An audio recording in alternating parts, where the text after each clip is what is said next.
വീണ ജോർജിന്റെ നാടകത്തിന് തിരശ്ശീല വീഴുന്നൊരു സമയത്തിലേക്കാണ് കാര്യങ്ങൾ കൊണ്ടെത്തിക്കുന്നത്.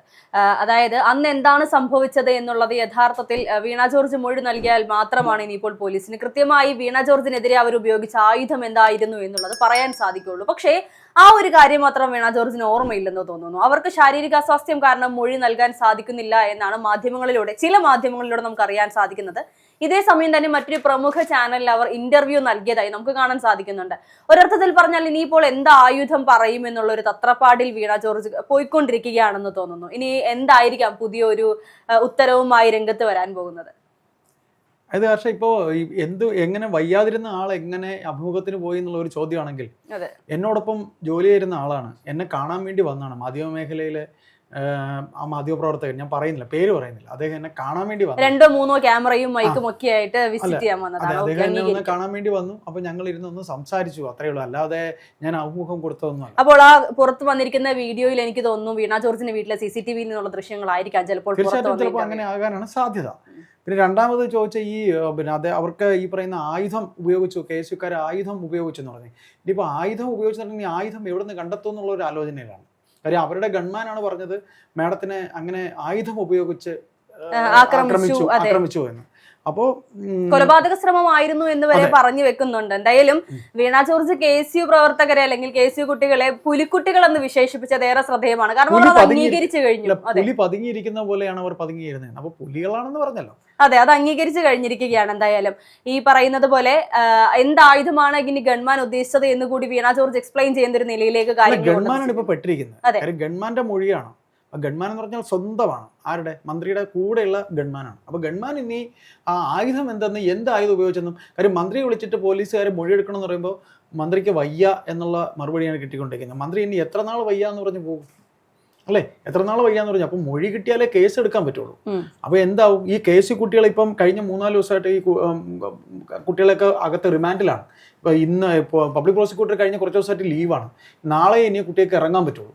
അപ്പോൾ എന്ത് വന്നാലും ഇതിപ്പോൾ മുത്തൂറ്റ് പോൾ വധക്കേസിൽ കത്തി കൊണ്ടുവന്ന് പോലീസുകാർ വെച്ചൊരു സംഭവം ഓർമ്മയുണ്ടല്ലോ. ഇനി അതുപോലെ ഇനി വേറെ എന്തെങ്കിലും മാരകായുധമൊക്കെ പോലീസ് തന്നെ വെച്ചിട്ട് പറയേണ്ട സ്ഥിതി ആവുമോ?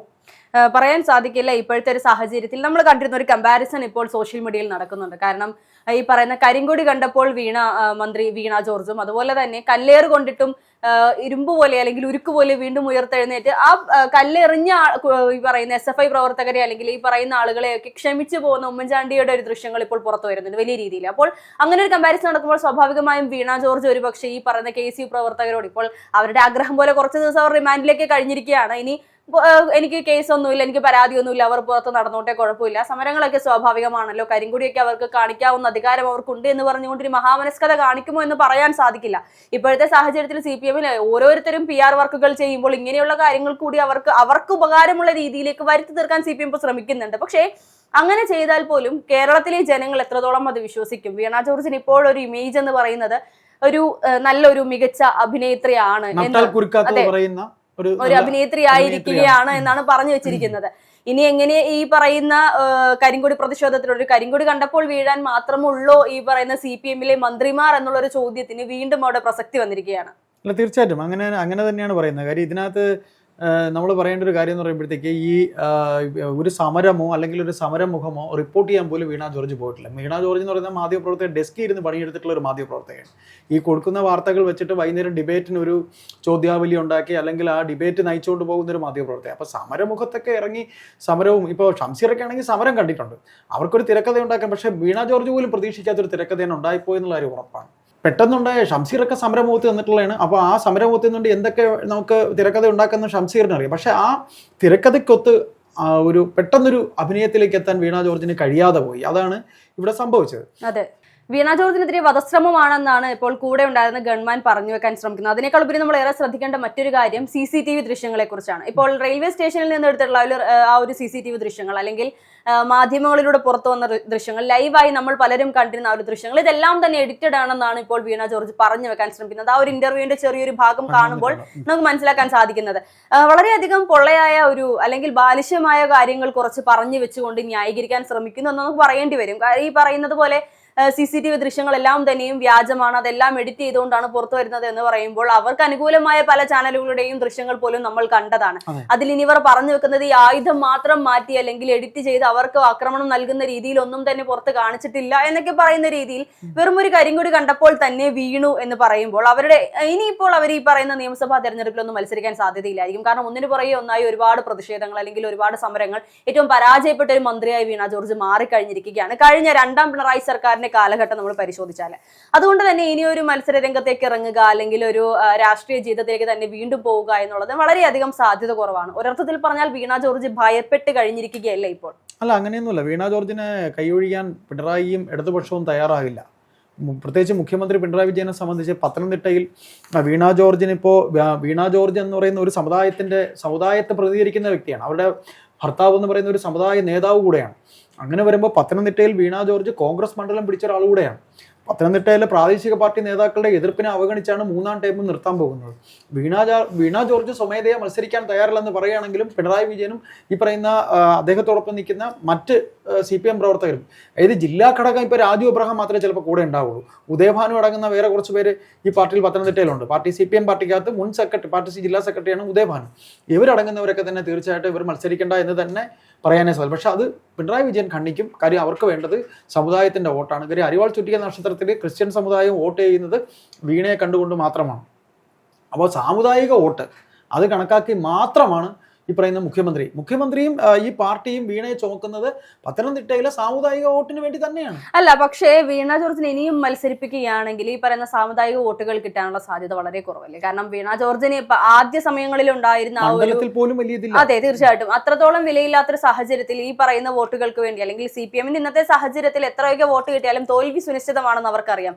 പക്ഷേ ഈ പറയുന്ന മന്ത്രിസ്ഥാനത്തിരിക്കുന്നവരൊക്കെ തോറ്റുപോവുക എന്ന് പറയുമ്പോൾ അത് വലിയൊരു തിരിച്ചടി അല്ലെങ്കിൽ വലിയൊരു നാണക്കേട് തന്നെയായിരിക്കും. അങ്ങനെയെങ്കിൽ വീണ ജോർജിനെ വീണ്ടും മത്സരിപ്പിക്കുന്നതിൽ ഒരിക്കൽ കൂടി ഒന്ന് ചിന്തിക്കാനുള്ള ഒരു തീരുമാനത്തിലേക്ക് CPM പോകാൻ സാധ്യതയില്ലേ? എന്ന് വെച്ചാൽ നമ്മൾ എന്തൊക്കെ കണ്ണിക്കണമെന്ന് തീരുമാനിക്കുന്നോ അതിനെല്ലാം തിരിച്ചു പറയുന്ന പാർട്ടിയാണ് CPM എന്ന് പറയുന്നത്. അതായത് സമൂഹം വിലയിരുത്തുന്നതിന് നേരെ ഓപ്പോസിറ്റ് ആയിട്ട് പ്രവർത്തിച്ച് കാണിക്കുക. അത് തന്നെയാണ് ചെയ്ത് ഈ മുഖ്യമന്ത്രിയുടെ ഭരണത്തിലുടനീളം നമ്മൾ കണ്ടിട്ടുള്ളത്. KM എബ്രഹാം എന്ന് പറയുന്ന ഫിനാൻസ് വകുപ്പിലിരുന്ന് ഏറ്റവും കൂടുതൽ പിന്നെ ഈ CPM പാർട്ടിക്കെതിരെ മുഖ്യമന്ത്രിക്ക് വരെ തിരിഞ്ഞൊരു വ്യക്തിയാണ് KM എബ്രഹാം. അങ്ങനെ അദ്ദേഹത്തിന് ഉദ്യോഗസ്ഥ തലത്തിൽ വെച്ചല്ലേ കിഫ്ബിയും അല്ലാത്ത ഫിനാൻസ് വകുപ്പിലെ വെട്ടിപ്പെല്ലാം നടത്തിയിരിക്കുന്നത്. അങ്ങനെ ചെയ്യാൻ പാടില്ല, അല്ലെങ്കിൽ തെറ്റാണെന്ന് സമൂഹം കണ്ടെത്തിയ ആൾക്കാരെ കൂടെ നിർത്തുക എന്നുള്ള അദ്ദേഹത്തിന്റെ പ്രവണതയാണ്. അതിൽ നമുക്കൊന്നും ചെയ്യാൻ പറ്റില്ല. അജിത് കുമാറിന് അദ്ദേഹം 5 കൊല്ലം ചോദില്ലേ? അജിത് കുമാറിനെതിരെ മാധ്യമങ്ങളും അല്ലാതെയും പൂരം കലക്കിയതും ഏതെല്ലാം വിഷയങ്ങൾ, RSS നേതാവിനെ കണ്ടെന്നും, അതായത് മുഖ്യമന്ത്രി പിണറായി വിജയന്റെ പിന്നെ കേന്ദ്രത്തിലെ RSS ബാന്ധവത്തിന്റെ ചാലകമാണ് എന്ന് വരെ അജിത് കുമാറിനെ പറഞ്ഞിട്ടും കൊണ്ടുപോയില്ലേ? അപ്പൊ നമ്മൾ പറഞ്ഞു വരുന്നത് CPM എന്ന് പറയുന്ന പാർട്ടിയുടെ രീതി സമൂഹം ആരെല്ലാം വേണ്ട എന്ന് പറയുന്നു, ആരെല്ലാം ഖണ്ഡിക്കപ്പെടേണ്ടവരാണെന്ന് പറയുന്നു, അവരൊക്കെ കൂടെ കൂട്ടുന്നതാണ്. അതിന് ഉദാഹരണം തന്നെയാണ് വീണ ജോർജിന്റെ വോട്ട് മതി. കാരണം പത്തനംതിട്ട, കോട്ടയം, ഇടുക്കി തുടങ്ങിയ സ്ഥലങ്ങളിലൊക്കെ തന്നെ CPM ഇപ്പൊ കിട്ടിയിരിക്കുന്ന വോട്ടെന്ന് പറയുന്നത് എന്താണ്? പഴയതുപോലെയല്ല. പണ്ടൊരു സ്ഥാനാർത്ഥിയെ നിർത്തുന്ന പറയുമ്പോഴത്തേക്ക് CPM എന്ന് പറയുന്ന പാർട്ടി ജാതിയോ മതമോ അങ്ങനെ ഒന്നും നോക്കാതെ അവരൊരു സ്ഥാനാർത്ഥിയെ അങ്ങ് നിർത്തും.